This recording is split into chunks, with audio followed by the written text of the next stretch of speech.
pessoas estão lembrando quem é a Kamala Harris.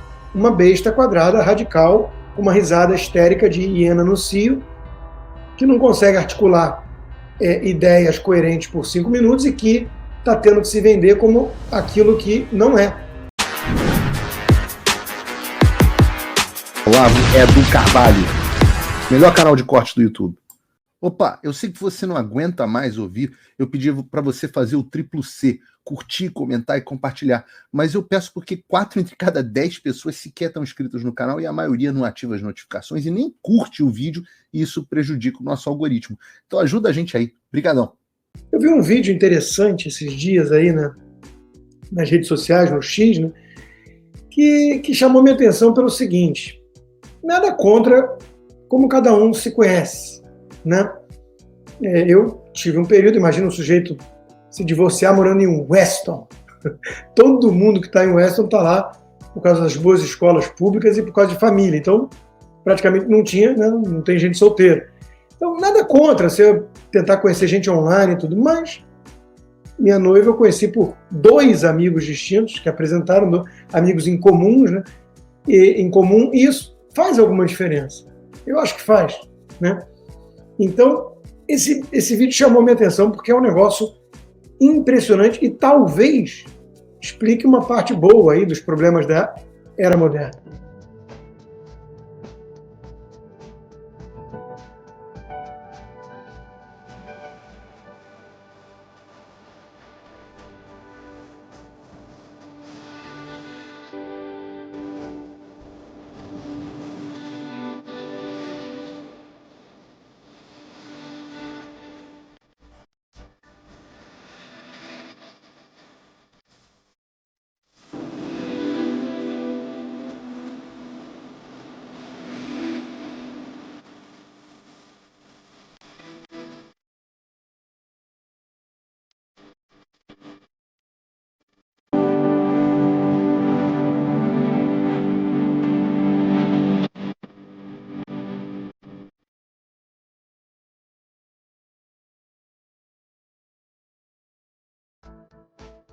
Eu não sei o quão acurado é isso, né, obviamente, o quão verdadeiro é um troço desse, mas os encontros online representam já 6 em cada 10 casais.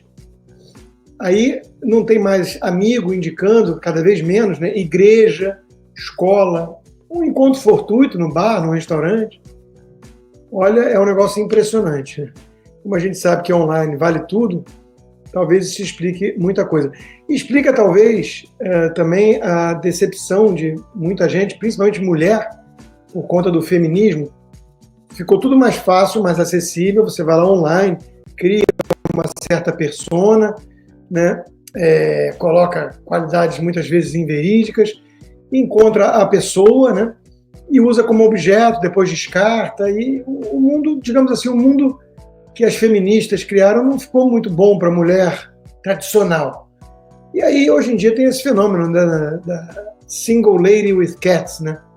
Que um monte de balzaquiana aí, né? De mulher de 30, 40 anos, sem filho, sem marido, e com os gatinhos todos em casa. Nada contra, né, os gatinhos, os pets, mas esse é o público-alvo, via de regra, que vota na Kamala Harris. Tá? Então, a Kamala Harris está indo muito mal nas pesquisas em relação ao público masculino. O público negro, por exemplo, que historicamente votou 80% com os democratas, a Kamala Harris não está conseguindo convencer tanto, a ponto do Obama entrar em cena com uma fala bem racista, bem abjeta, eu diria. O público que a Kamala Harris realmente nada de braçada é o público das mulheres brancas da elite. Muitas solteiras e com vários gatinhos, mas sem filhos. Por quê? Porque, de alguma forma, o socialismo é uma ideologia da inveja, do ressentimento, do rancor, e essas pessoas não são pessoas realmente felizes. Então, existe um fator aí dos democratas cada vez mais estarem falando às pessoas infelizes, algumas amalucadas até mesmo, e esses movimentos radicais, o feminismo, tudo tem a ver com isso, sim. Mas, como eu estou falando de guerra cultural antes de entrar nos Estados Unidos, o que chamou minha atenção mesmo foi isso. Barack Obama diz que apoio de homens negros a Trump é inaceitável. O próprio Joe Biden já tinha dito, né, numa pergunta na eleição anterior, o negro que não vota em mim não é negro. Quer dizer, a típica mentalidade, e isso vindo do Joe Biden é ainda pior, porque ele é um homem branco, né, heterossexual, até demais, né, cheira cabelo de crianças pequenas e tudo, mas vindo do Obama, você ainda argumenta assim, pô, o cara tá com lugar de fala, tá falando para a comunidade dele, mas é uma fala racista. Até porque eu quero lembrar a vocês que o Obama conseguiu mais de 80% de votos de negros, tudo, com a promessa de ser o presidente pós-racial. Isso foi muito importante na época. O Obama, ele não veio para, aparentemente, né, supostamente, a princípio, para dividir. Ele veio para representar a superação de uma divisão racial num país que é muito marcado por isso. E, obviamente, que ele não fez isso nem como presidente. Quando ele pegou um criminoso morto, jovem, morto pela polícia, mas criminoso, e disse, podia ser meu filho, é óbvio que ele está puxando a cartada racial para dividir. Né? Olha, podia ser o filho de qualquer um, e a questão não é essa, a questão é, sim, mas ele reagiu a uma abordagem policial, isso devia ser conversado. Mas o Obama não quis isso, ele quis pintar um quadro de que os negros são vítimas aleatórias de um racismo estrutural da polícia. Só que aquele garoto em particular, em específico, tinha reagido à polícia, o que é uma outra seara. Então, eu considero absolutamente abominável Obama falar isso, porque é a plantation moderna. O Partido Democrata quer mandar no voto dos negros. Um negro não pode ter uma consciência diferente, um pensamento, uma visão de mundo distinta, ele não pode ser mais conservador, patriota, ele tem que ser progressista e achar que os democratas representam melhor a agenda dele, que tem que ser, acima de tudo, a agenda racial. Então, veja quanta impropriedade, quanta premissa fajuta nessa fala que, claro que ele sabe o que está fazendo. Eu acho isso realmente execrável. E, de novo, né, Obama é um radical, esquerdista, sujeito que teve aula com o Saul Alinsky para se tornar um agitador social em Chicago, sujeito que teve como professores e gurus, desde a época do Havaí, depois, mais velho, marxistas, como o tal do Frank, gente que flertava com o terrorismo abertamente, se fosse em nome do comunismo.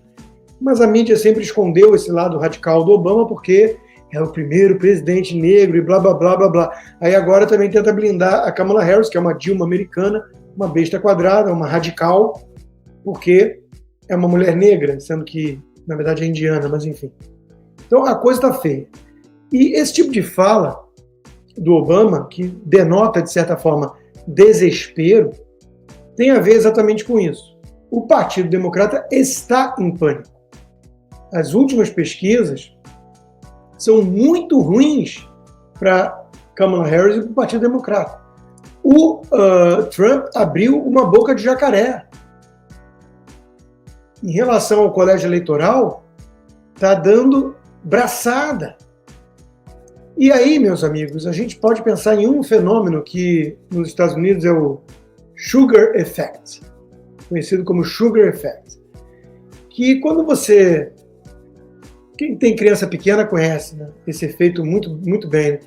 Quando você libera ali cookie, açúcar, qualquer coisa muito açucarada para o moleque, dá aquele spike de dopamina, né? Pá, o moleque fica agitado e depois vem até uma certa deprê, né?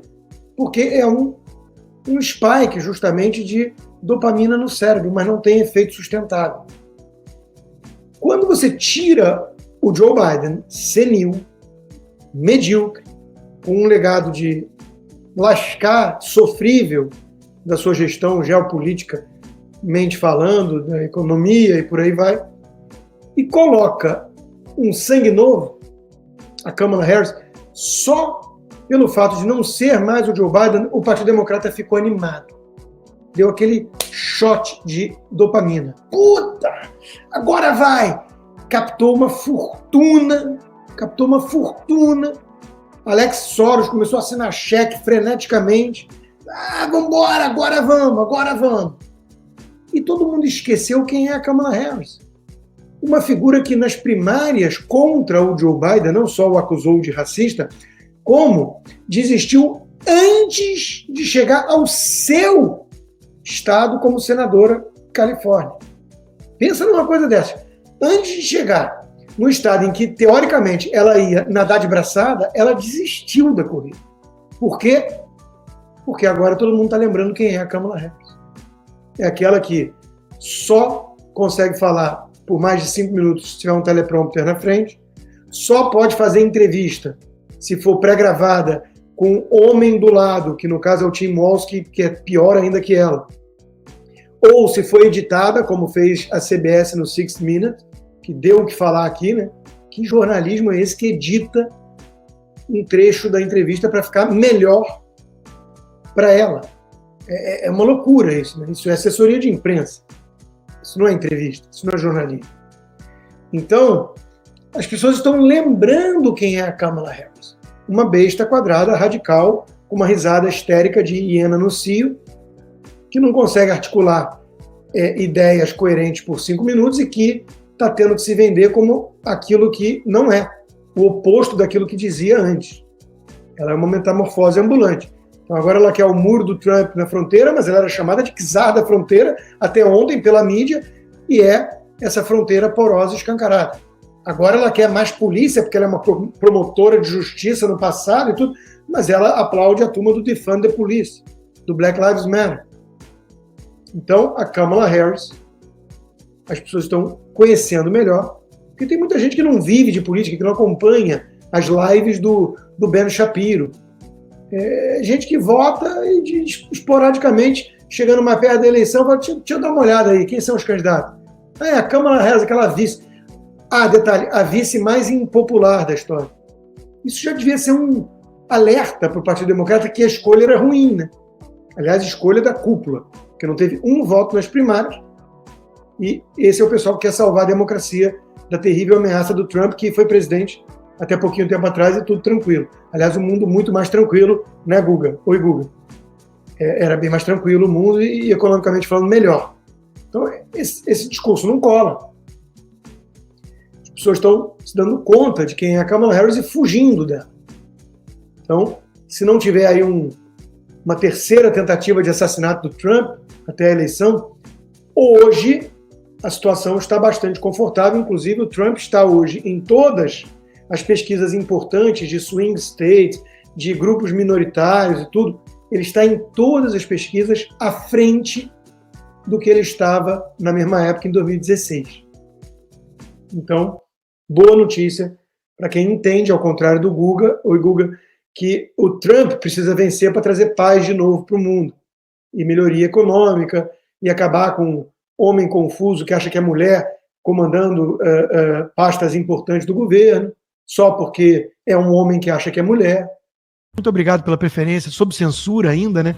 Muito obrigado, e peço encarecidamente que quem quiser apoiar o meu trabalho independente, que é, cá entre nós, o que eu mais gosto, sem demérito a todos os outros, e são vários empregadores, parceiros, mas esse é o que eu mais gosto de fazer. Sou eu e vocês direto aqui, né? Vá lá no rodrigoconstantino.com e considere se tornar um patrono hoje mesmo. Inscreva-se também na minha comunidade do Locals, o conteúdo disponível do que eu produzo está lá, mas de preferência para quem usa VPN, para não ficar na intranet do Xandão. E, se possível, considere se tornar um membro apoiador. Você recebe como recompensa por viabilizar esse trabalho independente conteúdos exclusivos, como toda segunda-feira, tivemos ontem já, conversa de boteco. E quartas-feiras temos o Cigar Bar, em que eu procuro responder as perguntas dos apoiadores. Então, vá lá no rodrigoconstantino.locals.com, inscreva-se, gratuito, e, se possível, torne-se um membro apoiador.